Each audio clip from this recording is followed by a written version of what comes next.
Whose point of view is The Hobbit told from? It was written in the Red Book of Westmarch by Bilbo, you say. Well, we have to be a little careful there, because the idea of Bilbo's authorship largely came later, when Tolkien needed to explain the inconsistencies between The Hobbit and The Lord of the Rings, particularly with regard to the manner in which Bilbo acquired the ring. The foreword to the first edition of The Lord of the Rings talks about Tolkien drawing from the Red Book. So even within the conceit, we should be careful not to think of The Hobbit or The Lord of the Rings as being exactly what Bilbo or Frodo or the others actually wrote. It's obvious reading The Hobbit that the narratorial voice is not Bilbo's. It's too modern and distant from the events of the story to entirely be what Bilbo recorded himself. But, that said, it's still clearly a story told from Bilbo's point of view. And there are two distinct senses in which we can see that. The first is that we're given far more access to the inner thoughts of Bilbo than any other character. In fact, one of the things I hope to work on soon at the Digital Tolkien Project is an annotation of all the places where we get these so-called private or mental verbs, and who their subject, or perhaps more precisely, who their experiencer is. The second is the question of who the story is following. As the scene changes and characters come and go, who do we follow? In the first chapter, we're fixed at Bag End. Gandalf comes and Gandalf goes. The dwarves come and the dwarves go, or at least are gone when Bilbo wakes up at the end of the chapter. We don't follow them, we stay with Bilbo. Even within Bag End, when Bilbo shifts rooms, we follow him, and the dwarves are in the other room. And we don't leave Bag End until Bilbo does. But there are a handful of interesting exceptions to this, and I want to explore a few of them in the rest of this video. First, let's look at the special access we get to Bilbo's thoughts. Gandalf's arrival is told very much from the point of view of Bilbo, and we're told that Bilbo was unsuspecting. A few paragraphs on, Bilbo says to himself, "What on earth did I ask him to tea for?" And we're told that he thought a cake or two and a drink of something would do him good after his fright. So we're given access to what Bilbo is thinking about the events that are being described. The one time in chapter 1 where we get something other than Bilbo's point of view is as Gandalf is leaving, we're told that he was still standing outside the door and laughing long but quietly, and that after a while he scratched a queer sign on the Hobbit's beautiful green front door, then strode away. So this is an instance where we're actually told about events going on that Bilbo himself was not seeing at the time. But then we immediately shift to Bilbo, and we're told what Bilbo was thinking. It's interesting the trouble that Tolkien goes to not to give us insight into what particular characters are thinking.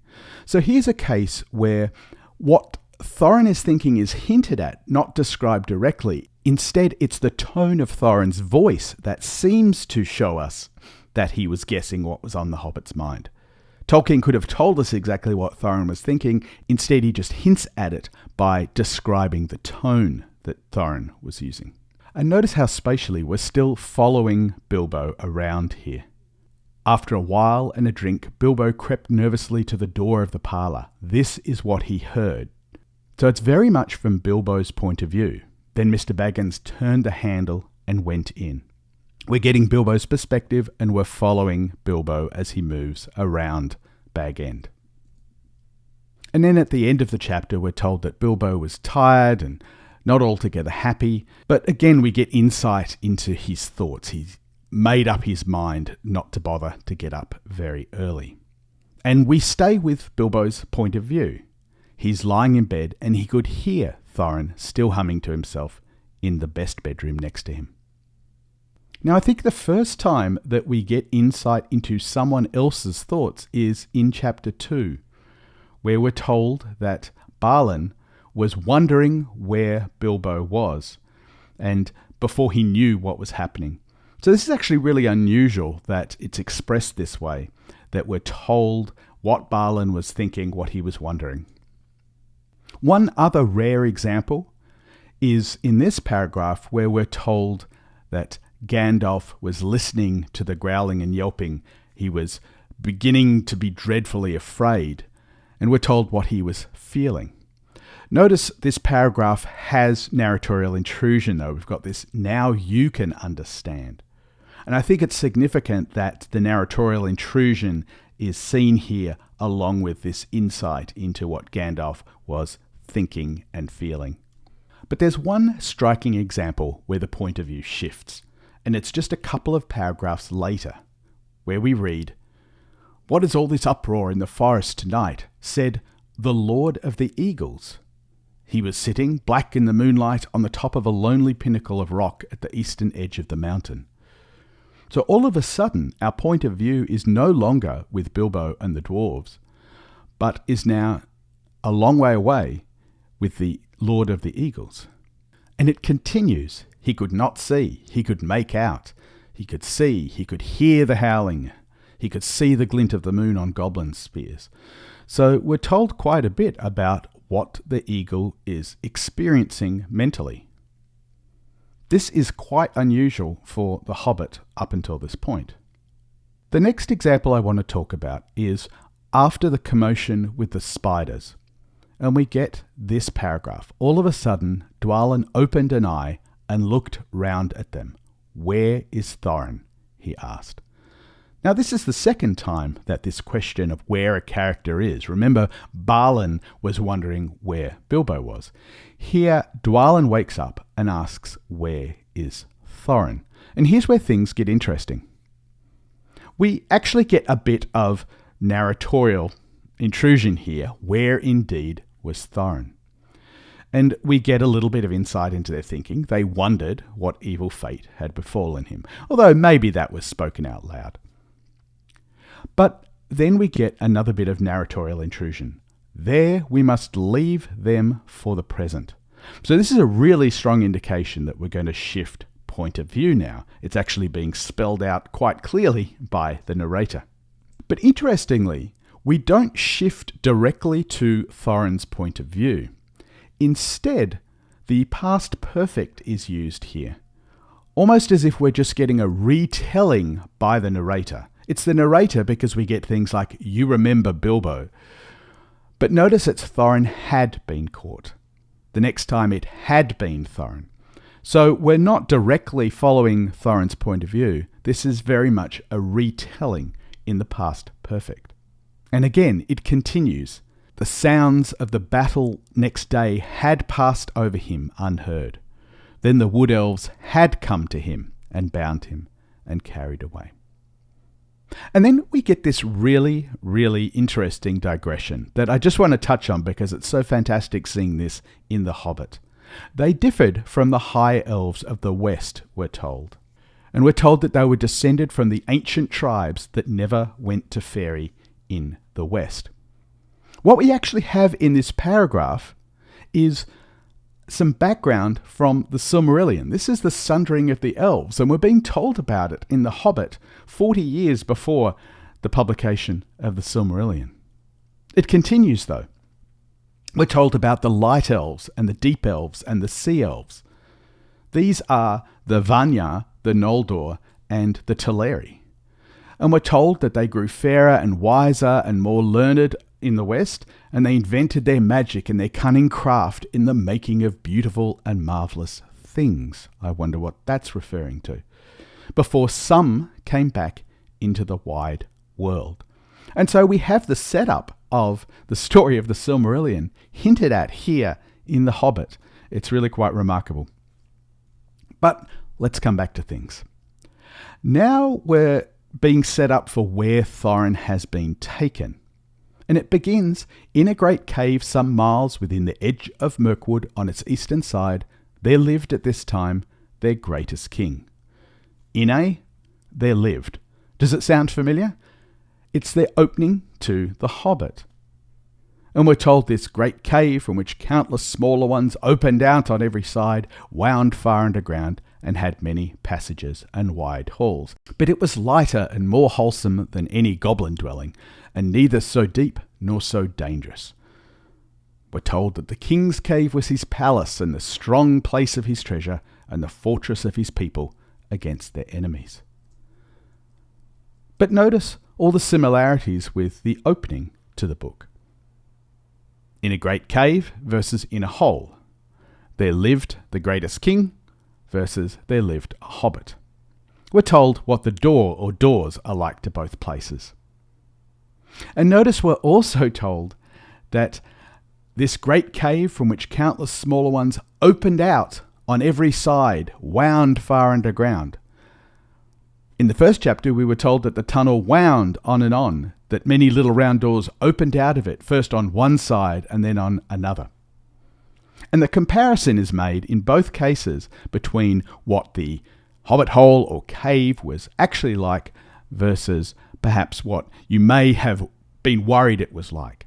We're told in the case of the elf caves that they were lighter and more wholesome than any goblin dwelling, and neither so deep nor so dangerous. Much like we're told that the hobbit hole is not nasty, dirty, wet, or filled with the ends of worms and an oozy smell.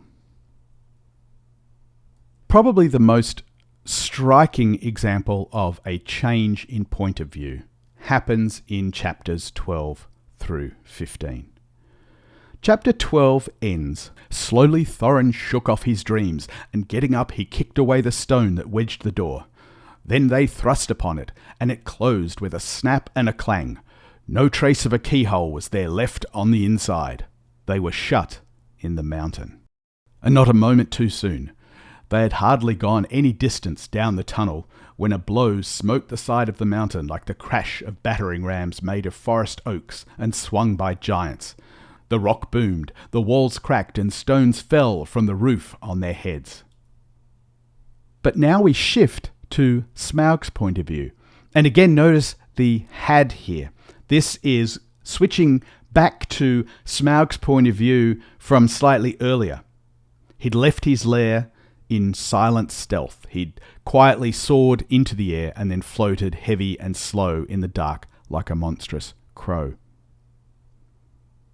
But then we read, this was the outburst of his wrath. The this here is referring to the attack on the mountain that we just read about from the dwarves' point of view. But now we're getting it retold slightly afterwards from Smaug's point of view. And we continue from Smaug's point of view. After he had let off his rage in this way, he felt better and he thought. So we're getting access to his inner thoughts here. He thought in his heart that he would not be troubled again from that direction. In the meanwhile, he had further vengeance to take. He rose in fire and went away south towards the running river. And that's the end of chapter 12. But we have the question here, what's going to happen next in terms of the point of view that we follow? We could follow Smaug, or we could stay with the dwarves and Bilbo. Now, originally, Tolkien wrote chapter 14 before chapter 13. We were going to follow Smaug and get the Lake Town story first, and only then return to Bilbo and the dwarves. But John Ratliff tells us in the History of the Hobbit that Tolkien actually switched chapters 13 and 14 around. And so we get the dwarves and Bilbo's point of view in chapter 13. But notice we again get this where was question that so often happens when we have a separation of characters that we're following. So here it's the dwarves and Bilbo wondering where Smaug had gone. Now when we come to chapter 14, we get this little bit of narratorial intrusion. Now if you wish, like the dwarves, to hear news of Smaug, you must go back again to the evening when he smashed the door and flew off in rage 2 days before. So here we're very clearly told about the shift in point of view we're going to get, and it steps back in time. Right? 2 days have passed during the course of chapter 13, And now we're going to go back and retell that from Smaug's point of view and get the Lake Town story. And then at the start of chapter 15, we get now we will return to Bilbo and the dwarves. And there we have it.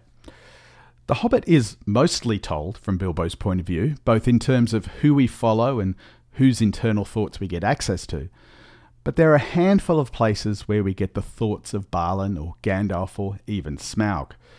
And we do occasionally switch who we're following, whether the unusual change to the Eagle's point of view or the retelling of what happened to Thorin. And of course we have the chapter-length shifts of point of view that heighten the tension of what was going on elsewhere. A technique that Tolkien would extend and use to even greater effect in The Lord of the Rings. I hope you enjoyed this video, and I look forward to you joining me again soon.